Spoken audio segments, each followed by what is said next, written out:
We, in this universe, do not have the ability, however much we would love to control other people's lives. Now, I'm trying to get you out of this thing and jar our heads out of this attitude and the guilt around not being a perfect parent and making your kids do exactly as you know they should do. All right, Danny, my son, ran away, and I was out chasing him at night. And I would go to work and I'd be all bummed out because I hadn't had any sleep.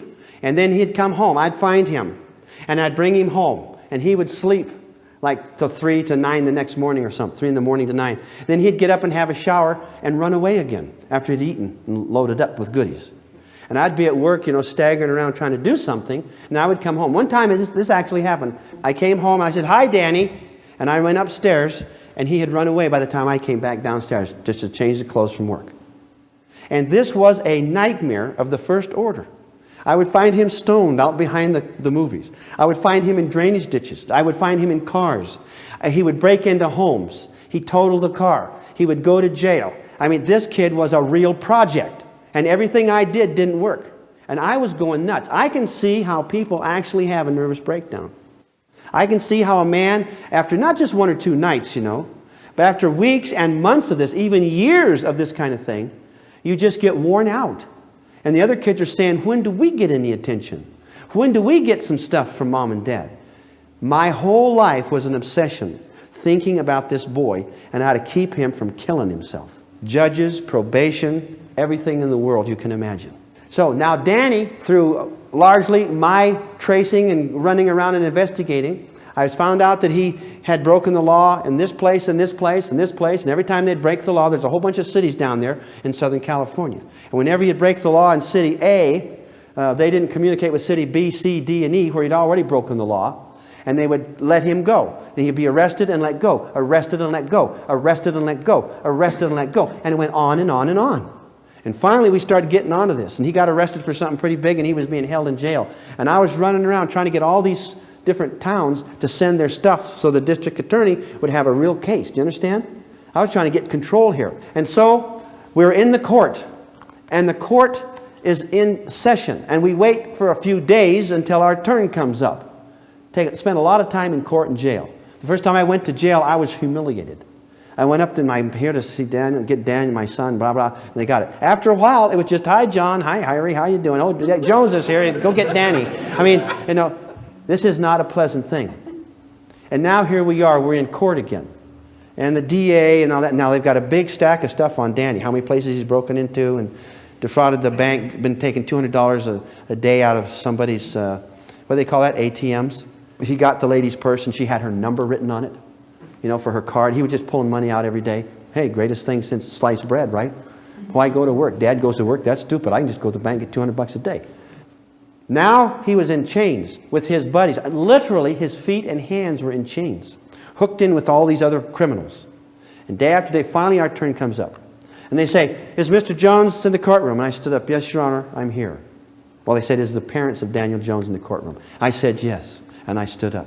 Say, "We're now going to release this minor into the custody of his parents. Mr. Jones, will you take responsibility for your son, Daniel Jones?"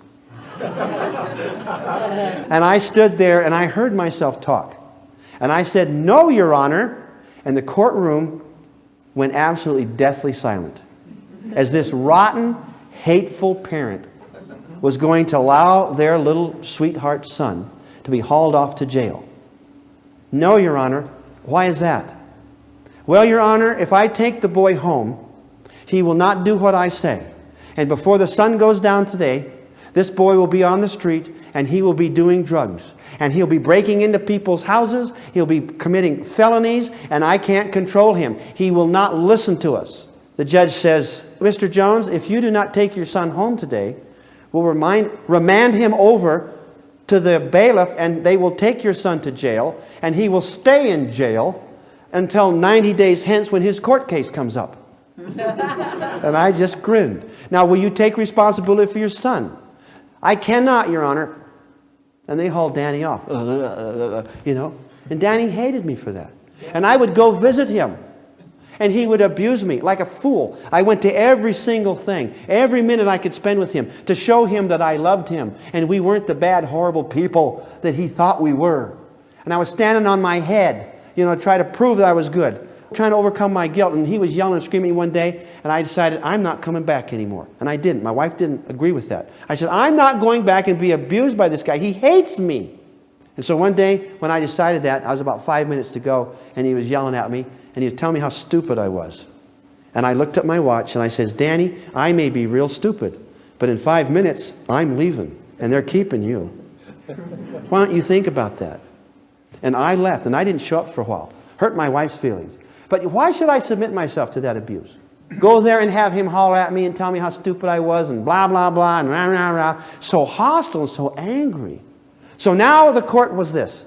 Danny had a big thing, and he's going to go to jail now for a long time, like 18 months or something. First offenses, second offense, all this big stack of stuff is up on him now. And this will be his first hard time. He's been in juvenile hall and spent like 90 days in juvenile hall and done this bad stuff, but not real jail. You understand there's a difference. And he was going to go to jail, and I'd already been working real hard to try to get him in drug rehab. I want to tell you people, when a kid gets on drugs, somebody else goes inside their body. Their eyes go dark. Their personality changes. It's not even your same person anymore. It's somebody else. It's like they're possessed or something. And they are gone.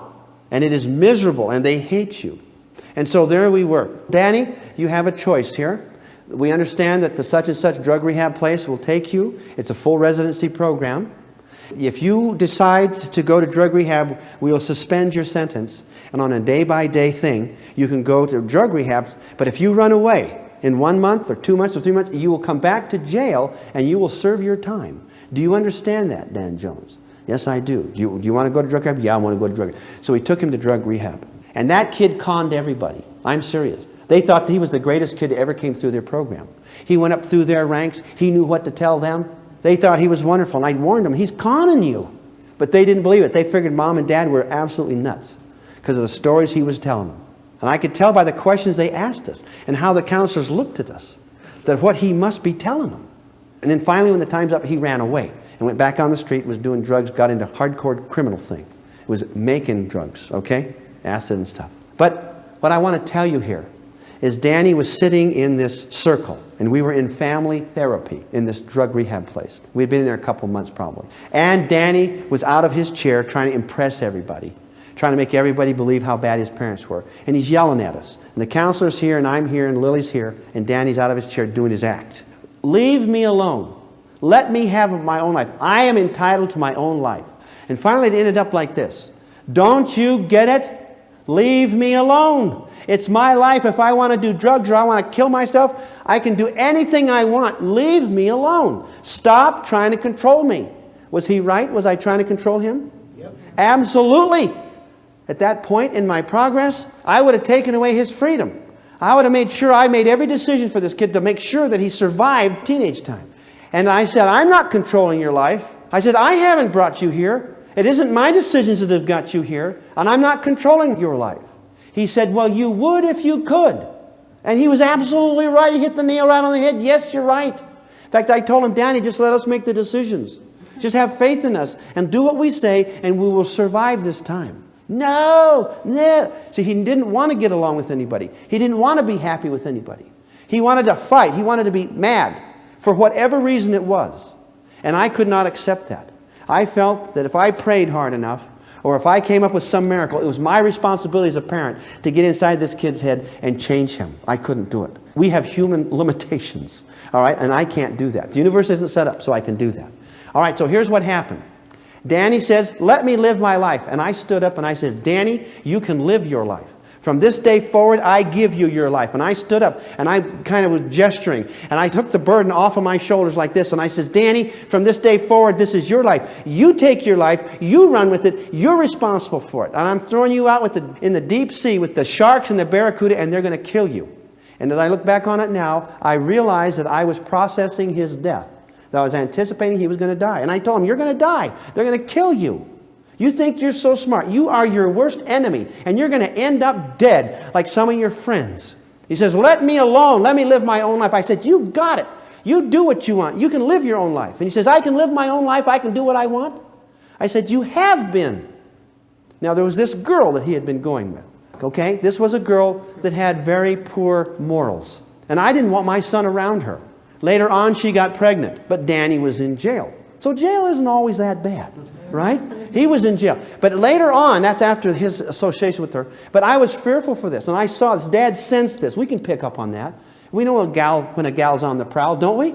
You can pick that up. It's pretty obvious when they're 14. I says, there's this one girl you need to stay away from, Dan. He said, which one? And I said, little Susie. And what did that do, people? It just drove them together like glue on wood.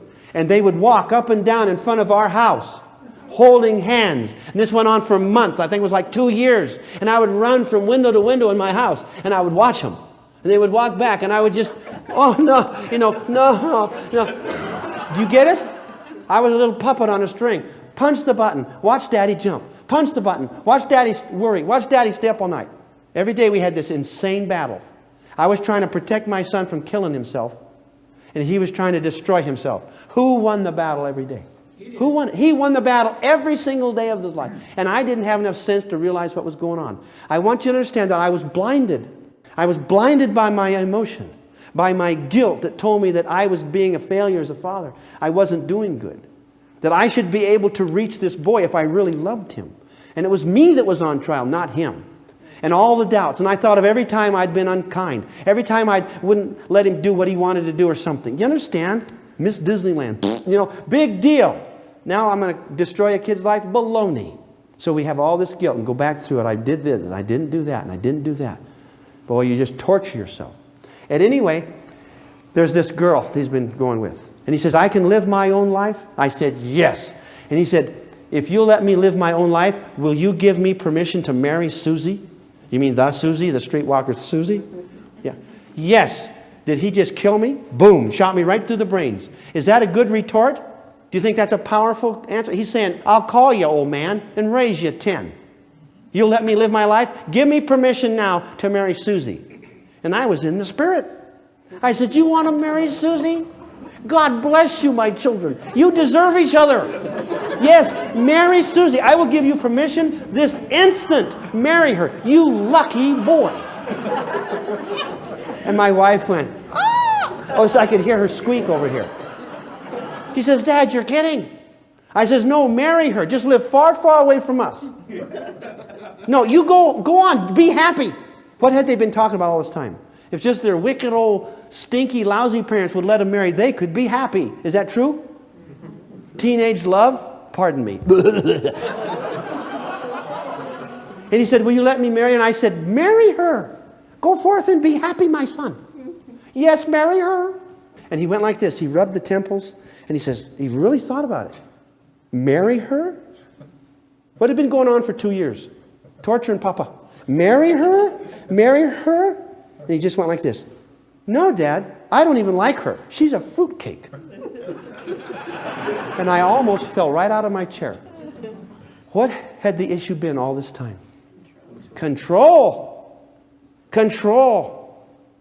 And tormenting Dad as long as he tried to control. For the first time, he now had the responsibility. Who had the responsibility about marrying her before? I did. I had it. I was maintaining, no, you can't marry her. She's a moron. Are you crazy?